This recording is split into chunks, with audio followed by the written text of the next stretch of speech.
இப்போ அடிக்ஷன் ரேட்டில் பார்த்தீங்கன்னா சொல்லுவாங்க கஞ்சாக்கு டிபெண்டன்ஸ் கிடையாதுன்னுவாங்க. அதாவது நீங்கள் எப்போ விட்டாலும் நீங்கள் வெளியே வந்துடலாம் அப்படின்ற மாதிரி சொல்லுவாங்க. ஆனால் யார் விட்றா? இதுதானே வந்து பிரச்சனையாக இருக்குது. ஸோ வந்து அதுக்கு டிபெண்டன்ஸ் இல்லைன்னு சொன்னாலும் நிறைய பேர் வந்து அதை டெய்லி ஒன்ஸ் அதை பண்ணிட்டாங்கன்னா அதை வந்து எடுத்துக்கிட்டு இருக்கிறதுக்கு வந்து they are trying to going towards it. அதில் எந்த டவுட்டும் இல்லை. ப்ளஸ் கூடுதலாக வந்து காஞ்சா அப்படி தாண்டி இன்னும் கொஞ்சம் இந்த ட்ரக்ஸ் சைட்லாம் போகும்போது இன்னும் நம்மளுக்கு ப்ராப்ளம் தான். அப்புறம் ரெண்டாவது நீங்கள் சொன்ன கருத்து வந்து இது சிகரெட்டு தான் வந்து லங்ஸை பாதிக்கும், காஞ்சா பாதிக்காது, இது வந்து ரொம்ப ஒரு ஆயுர்வேதிக் டைப் ஆஃப் திங்கு, இந்த மாதிரிலாம் சொல்கிறது பெரிய தப்பு. சி எனி புகை லங்ஸை பாதிக்கும், நல்லா ஞாபகம் வச்சுக்கோங்க. எனி புகை ஓகே. இப்போ ஏன் நம்ம வாகனங்களை பற்றி பேசுகிறோம், எதுக்கு நம்ம ஏர் பொல்யூஷன் பற்றி பேசுகிறோம்? சிகரெட் மட்டும் பேசிட்டு போகலாமே. ஏர் பொல்யூஷனுக்கும் இவ்வளோ தூரம் சொல்கிறோம்ல, நீங்கள் வந்து கேர்ஃபுல்லாக இருங்க. ஏன்னா இப்போ பஸ்ஸு போக ரொம்ப நல்லதா? இப்போ டெய்லி ஒரு 10 லிட்டர் பஸ்ஸு போக சுவாசிச்சா உங்களுக்கு ரொம்ப நல்லா இருக்குமா லங்ஸு? யோசிச்சு பாருங்கள், ரொம்ப டேஞ்சர். அந்த காலத்துலலாம் நம்ம பாட்டிங்களுக்கு இந்த நுரையீரல் அடைப்பு நோய் வந்துக்கிட்டு இருந்தது அந்த காலத்தில்.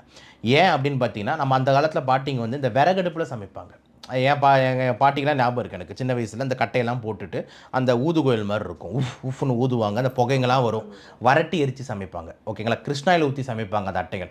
அப்போது ஒரு வாட்டி அந்த பாட்டி வந்து அந்த விறகடுப்பில் சமைச்சு முடிச்சதுன்னா, கறி குழம்பு மீன் குழம்பு அதெல்லாம் வச்சு இந்த சாதத்தெல்லாம் வச்சு முடிச்சதுன்னா கிட்டத்தட்ட 40 சிகரெட் அது ஆல்ரெடி எடுத்ததாக கணக்கு. ஒரு வாட்டி விறகடுக்கில் சமைச்சா எவ்வளோ? 40 சிகரெட் கணக்கு ஓகேங்களா.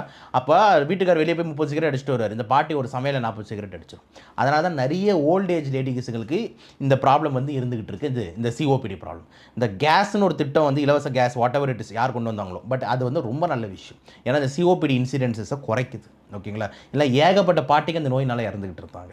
ஏன் நான் இதை வந்து சொல்ல வரேன்னா, எனி புகை இஸ் டேஞ்சரஸ், அதுக்காக தான் சொல்ல வரேன். ஸோ அந்த வரட்டி அரிச்சு வர புகையும் டேஞ்சரு, கட்டரிச்சு வர புகையும் டேஞ்சரு, இந்த சிகரெட் புகையும் டேஞ்சரு, இந்த டீசல் எக்ஸாஸ்ட்டு பெட்ரோல் எக்ஸாஸ்ட்லேருந்து வர புகையும் டேஞ்சர் அப்படின்னு இருக்கும்போது காஞ்சா புகை மட்டும் என்ன பாயசமா அப்படின்ற ஒரு கேள்வி நம்மளுக்கு வருது. ரொம்ப டேஞ்சர் தான். நிறைய காஞ்சாவில் வந்து பார்த்திங்கன்னா லங்ஸில் நியூமோதொராக்சிஸ், பிளிப்ஸு இந்த மாதிரி ரிப்போர்ட்ஸு ரொம்ப அதிகமாக இருக்குது ஓகேங்களா.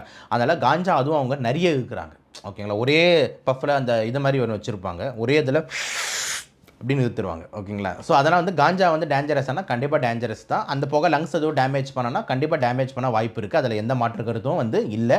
எல்லாமே சார் நான் சொல்கிற மாதிரி எவ்வளோ ஸ்மோக் பண்ணுறாங்கன்ற பொறுத்து வேரி ஆகும் சார்.